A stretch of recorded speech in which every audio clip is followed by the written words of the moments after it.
Yo guys, today we are using just trend lines and order blocks, or what we call demands, to recognize reversals, plus a little bit of recognizing liquidity, or what we call inducements.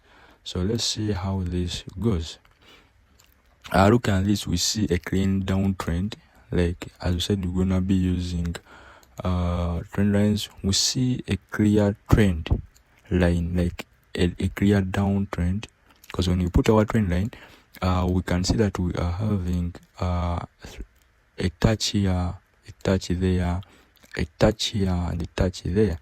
So there are multiple touches, meaning that we are about to get a reversal. And actually us having these 4 touches on the trend line means that the trend is very intact. So that means that the market has oversold, and now we expect a reversal soon. So we see that the market is now moving, trying to break above, but here we had something like a ranging, like there was some bit of resistance or a fight between buyers and sellers.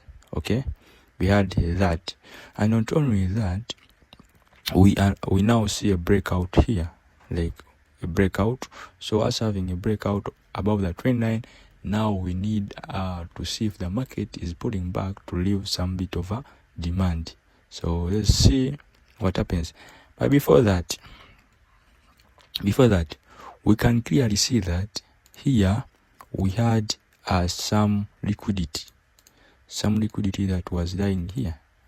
Okay, we are having some liquidity that was lying there, and we see that this liquidity has been swept. Not only that, now we are having a breakout. So far we are having 2 conferences. One of the conferences is that we had a strong downtrend that has been oversold, so we expected a reversal. We are having liquidity swept here. So for us having this liquidity, we then see that we are having a breakout above the trend line. So basically, we see the market has came back to retest, but it never reached our trend line again, like the zone, to retest it again. But it left a strong, we see that it left a strong demand area here. This was a strong demand area, if you see closely, all away from this side. But the cool one is that one. So this was a strong demand area, or what we would call the latest order block.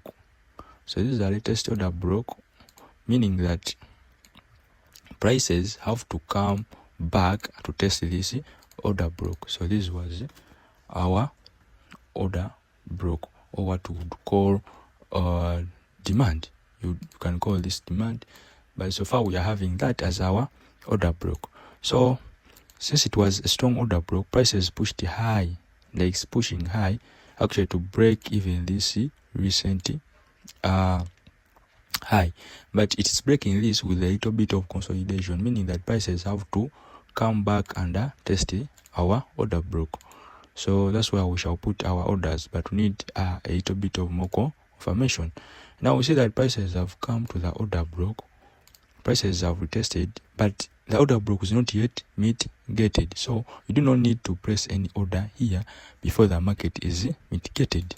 So we see that it's now coming, and now it's been fully mitigated. So we need a strong confirmation for the market, because this is not a confirmation. We are just seeing a spinning top here. A spinning top is not an enough confirmation. We need to see a bullish candle closing above the body of this spinning top.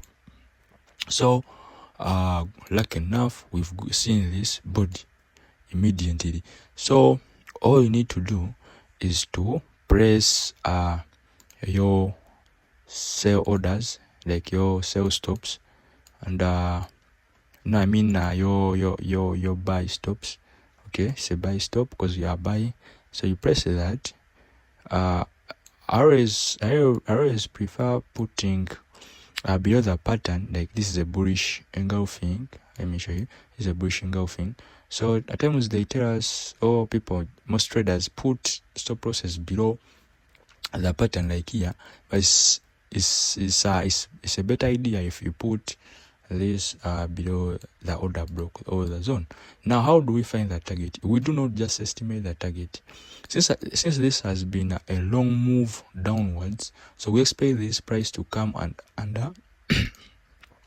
sweep this liquidity. It will actually sweep this liquidity up, but that's not the major aim. The major aim is to get more conferences.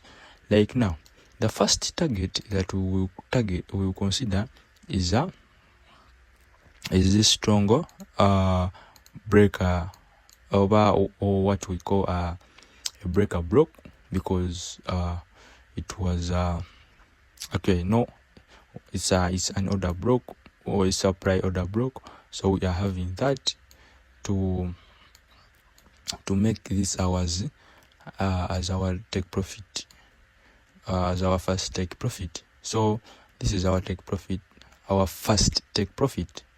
If you see clearly, we are having a genuine reason why we are putting our take profit there. We just do not put we just estimate. So you have to be with the reason why you put a target. So this is our take profit 1. So we know now that prices will come and reach that level. So our second take profit will be this other order block. So I always prefer only those two, because most people might go all this way, but it's not really that encourageable, because the most recent liquidity is the most recent liquidity is actually here. So prices have to come and sweep that liquidity. So basically, it's better for us to go with this order block, the recent order block. So this will be our take profit 2, our TP2.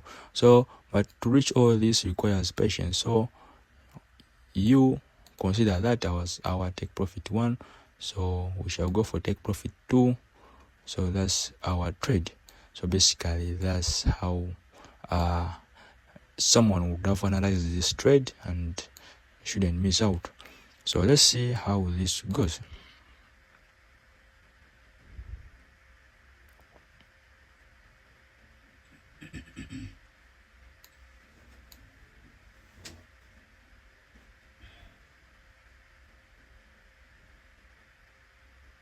So we see that our first take profit was hit.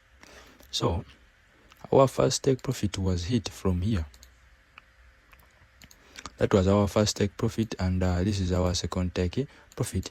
And the market is ranging here because this has been a strong resistance area. Like this has been a strong supply, but it will eventually break this because it had sold, like it had oversold a lot. Like we're having 4 touches on a trend line. So we should be patient and wait for prices to do its own thing, and then wait for our profits. Patience is always the key to the forex business. So from there we can see that our take profit 2 was hit. So all the analysis is just about liquidity, trend line, and order block. So thank you guys for watching. Please subscribe to the channel so that we grow as a community, and engage, like, so that this community grows, and we reach out our other brothers that would need this information. Thank you for watching.